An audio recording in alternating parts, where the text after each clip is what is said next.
This episode of Bullet Heaven was made possible with a copy of the game provided by First Press Games. You better believe we love us some neo-retro gaming here on Bullet Heaven. Brand new games produced for classic systems exploiting their unique strengths while adhering to their specific limitations? Yes, please. First Press Games is a big player on the forefront of neo-retro production, with several games having been produced for systems such as the NES, Famicom, original DMG Game Boy, Game Boy Color, and soon Game Boy Advance.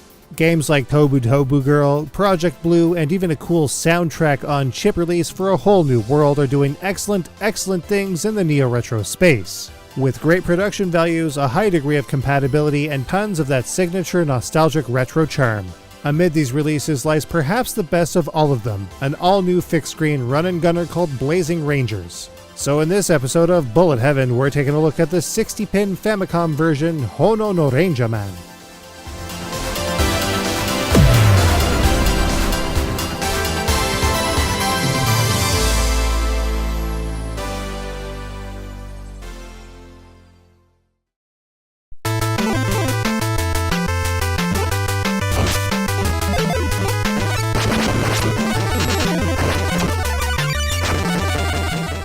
Hono no Rangerman, also known as Blazing Rangers, is a fixed-screen action game programmed by Karugamo and published by First Press Games in October 2021. It was created using a 32 plus 8 kilobit cartridge using all the same limitations as was found in early Famicom and NES games.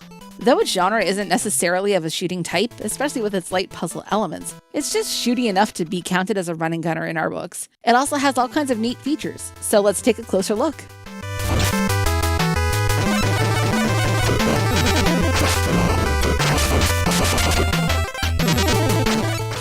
Mysterious fires have broken out and children are trapped within the flames. All of the Rangers from Ranger Company have been deployed, but only a ragtag duo born of recklessness and laziness ended up arriving. Despite their shortcomings in skill and training, Popo and Mimi still have the tools at their disposal to get the job done. The goal is simple: save all of the children on any given floor while extinguishing fires and dousing enemies with a torrent of water without succumbing to the flames. Not only do fire and enemies always respawn, there's also a timer. If it reaches 0, the stage will turn red and fire will spread much more quickly. Moving around the screen is easy enough. Players can move in 4 directions using the D-pad. Care should obviously be taken though. Walking into fire, getting caught by enemies, and straying too close to explosions will fry the player's chosen character, resulting in a life lost. Thankfully, most of the hazards can be dealt with easily enough. To do this, players need to employ their fire-busting hose or water cannons to douse their targets using the A button. As players hold the A button to create a steady deluge of water, they can also change the direction of its flow gradually into the diagonals using the directional buttons. This allows for a decent swath of danger to be quelled for at least a short time. Of course, it should be noted that both fire, exploding barrels, and some enemies can destroy parts of the stage as well, which can create unexpected pathways throughout the stage. The hose is much more powerful than the player's water cannon, but slows movement and has a limited range from the exit. If players need to, they can drop the hose or pick it up again using the B button. Its range can be extended by 5 meters at a time with a red hose pickup or by 10 meters with a special hose item. If the player reaches the end of its range, it will be dropped and the player will need to rely on their cannon instead. The hose can also be shortened by enemies fiddling with it, in addition to fires popping up under the hose at certain points. Thankfully, the hose will never lose its maximum length, but in some cases, the entire hose can be destroyed, leaving players with just their water cannons. Using the water cannon is not only weaker, but also relies on a limited supply of water. Thankfully, if it runs out, players can tap the B button to pump water back into it, Super Soaker style. The water cannon can also be enhanced with a special water gun item. Both Popo and Mimi have slightly different attributes. Popo is slower on his feet, but has a better water reserve when away from a hose. Meanwhile, Mimi is quicker, but carries less water at a time. Choosing either character in a single-player game feels balanced enough in this regard, but adds an interesting twist to co-op games. When a child is rescued, they have to be brought to the exit in order for them to escape to safety. Multiple children can be held at a time, but the more the player has, the slower they'll end up moving. Adding the hose into the equation will result in yet another loss in speed. This can make things quite a bit more challenging, especially if the player has just the water cannon at their disposal. Collecting a special sprinkler item can also assist with keeping the fires under control a little better for players looking to carry as many kids as possible to the exit. All of the children will need to be saved in order to make it to the next round. Some will also need to be saved through locked doors requiring keys.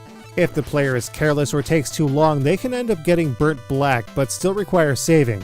This is more important for scoring and the B game though. If the player loses a life while carrying a child, the child is lost and gets X'd out at the top of the screen. The player starts with 3 lives but can earn 1-ups by collecting a heart item or multiple hidden diamonds. More on those a little later. If the player loses all of their lives, they can continue the game, but only a maximum of 3 times before the final game over. Unless, the player switches controller ports when playing alone. Wink wink. For those that are looking for an even greater challenge, the B game changes things around slightly with a harder difficulty and different time mechanics. In this mode, not only will players take on more fierce opposition, their time limit will not refill from stage to stage. Rather, only by saving intact children can players increase the timer. This means that, especially in the first few stages, players will have to deal with increased heat at a 0 timer more frequently, until enough children are saved to boost up the timer. Thankfully, the timer is also carried through to each subsequent stage. Perhaps best of all, both game modes feature a 2-player co-op mode. While both players have their own water cannons, only one can use the hose, so delegation, or petty theft, will be required to figure out who gets the Mega Super Soaker. Due to the slight asymmetry between Popo and Mimi's abilities, there's even a bit of strategy involved in making the most efficient progress as possible. In theory, Mimi should wield the hose while Popo runs out to retrieve the endangered kids. One thing of note, in co-op, any items collected benefit both players simultaneously outside of 1-ups and gun enhancements. Blazing Rangers plays over the course of 32 stages, and with its 4 modes of play, and with single-player games able to be played as either Popo or Mimi, there's quite a chunk of game to play here. Really, its length feels just like the kinds of games that would be found on the Famicom in the late 80s and early 90s, giving it yet another layer of authenticity despite having been released 3 decades after even the Super Famicom hit the scene. And it's all kinds of fun too. The enemy variety, action, risk reward, and even bosses make this one of the better neo-retro games in recent memory, especially compared to certain releases like Genesis for the Game Boy, which we took a look at in episode 322. There are even secret endings if players collect all of the hidden diamonds found throughout the game. In short, Blazing Rangers is a blast to play alone or with a friend.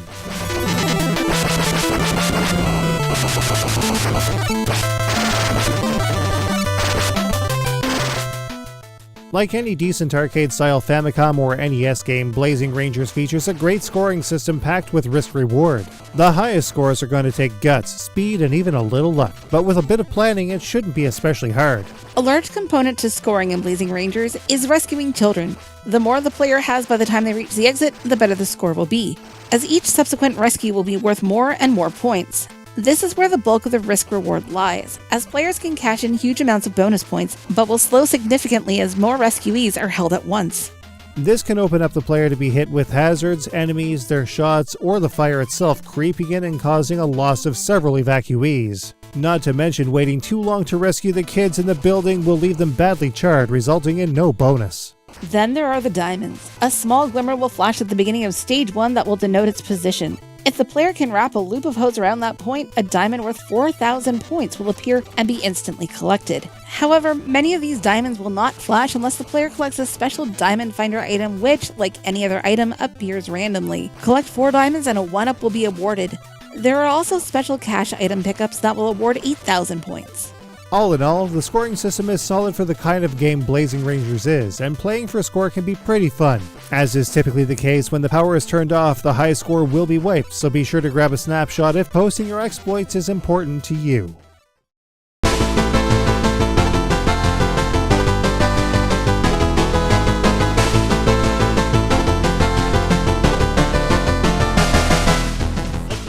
From its looks to its sounds to the box it came in, Blazing Rangers has just the right kind of presentation when it comes to a neo-retro release. Despite the limitations at play, Blazing Rangers looks great. All kinds of sprites can be displayed with significantly less flicker than expected.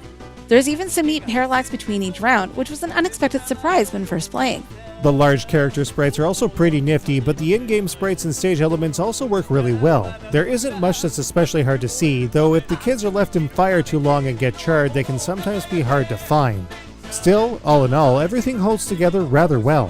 On the sound side of things, Blazing Rangers features excellent sound from its BGM to its FX. It's at least as good as anything found on the Famicom, with all kinds of great compositions and flourishes.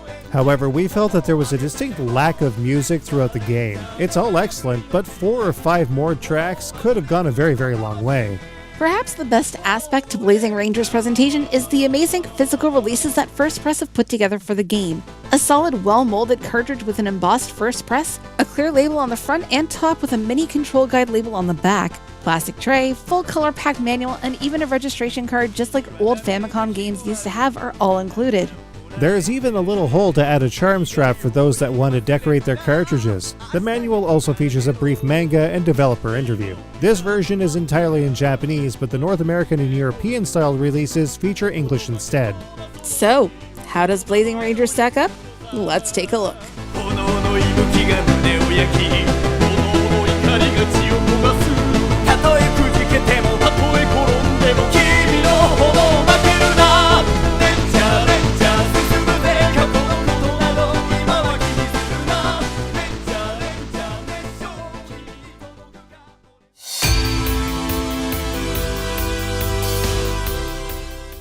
The control in Blazing Rangers is sharp and responsive. The variable movement speed when carrying more rescuees and hoses plays perfectly into the game's risk-reward.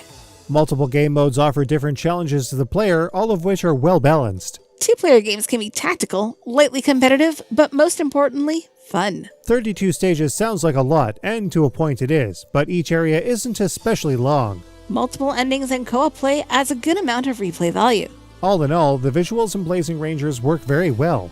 However, charred rescuees can be hard to find amid the spreading flames. On the audio side of things, great BGM and sound effects really hit the nail on the head. It's just a shame that there's so little of it. More BGM tracks could have been awesome. Within the confines of early Famicom programming, combined with the limitations of the Famicom controller with regards to inputs, Blazing Rangers does a lot of great things. Once again, the excellent co-op play also adds a great amount of strategy to the mix. Blazing Rangers sports a moderate price, but for the kind of quality found in this physical Famicom release, it sports a great value.